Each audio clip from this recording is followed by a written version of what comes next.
राधे राधे। मेरे प्यारे भाइयों, बहनों, माताओं व बंधुओं, संस्कार की बातें चैनल में आपका स्वागत है। बंधुओं, आज मैं आपके लिए लेकर आई हूँ फागुन मास में शिव महापुराण की कथा। बंधुओं, फागुन मास के दिन बहुत थोड़े रह गए हैं। बंधुओं, यदि आप भी चाहते हैं कि भोलेनाथ आपकी हर मनोकामना पूरी करें, तो फागुन मास के इन बचे हुए शेष दिनों में शिव महापुराण की कथा को अवश्य सुने। कथा को पूर्ण विश्वास, सच्ची निष्ठा के साथ सुने और कथा को जब भी सुने पूरी सुने। सुनने के बाद कमेंट बॉक्स में बम बम भोले, बम बम भोले, बम बम भोले जरूर लिखें। बंधुओं, यदि आपने हमारे चैनल को अब तक सब्सक्राइब नहीं किया तो जरूर करें और बेल आइकन दबाना ना भूलें। बोलो शिव शंकर भोलेनाथ की जय हो।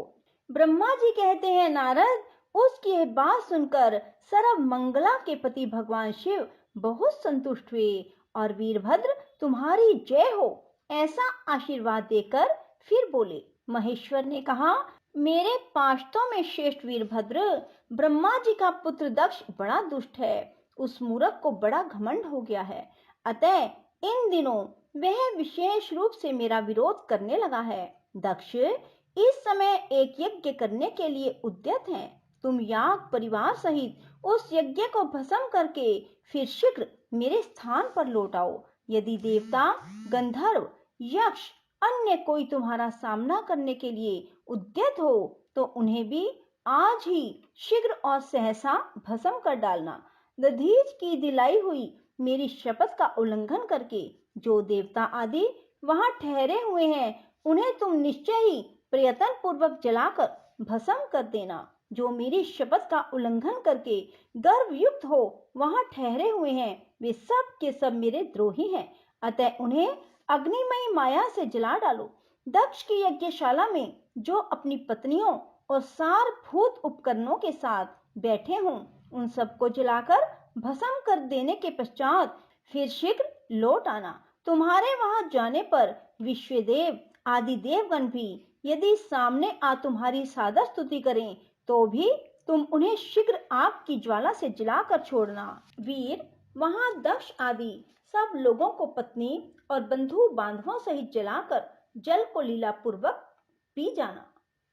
ब्रह्मा जी कहते हैं, नारद, जो वैदिक मर्यादा के पालक, काल के भी शत्रु तथा सबके ईश्वर हैं, वे भगवान रुद्र रोष से लाल आंखें किए महावीर वीरभद्र से ऐसा कहकर चुप हो गए।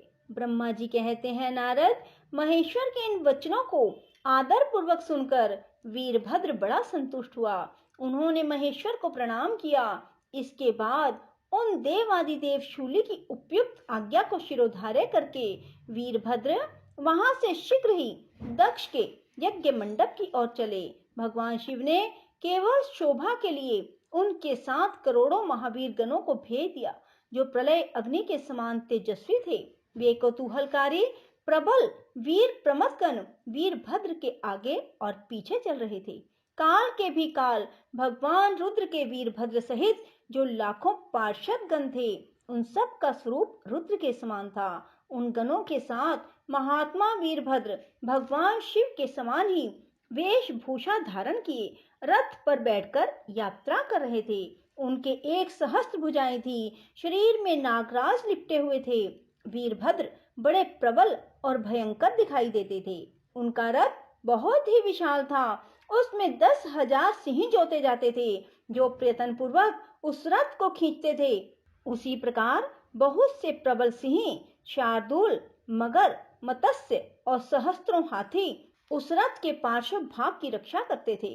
काली, कात्यायनी, ईशानी, चामुंडा, मुंडमर्दनी, भद्रकाली, भद्रा, त्वरिता और वैष्णवी इन नव दुर्गाओं के साथ तथा समस्त भूत गणों के साथ महाकाली दक्ष का विनाश करने के लिए चली। डाकिनी, शाकिनी, भूत, प्रमथ, गुहक, कुष्मांड, परपट, चटक, ब्रह्म राक्षस, भैरव, क्षेत्रपाल आदि ये सभी वीर भगवान शिव की आज्ञा का पालन एवं दक्ष के यज्ञ का विनाश करने के लिए तुरंत चल दिए।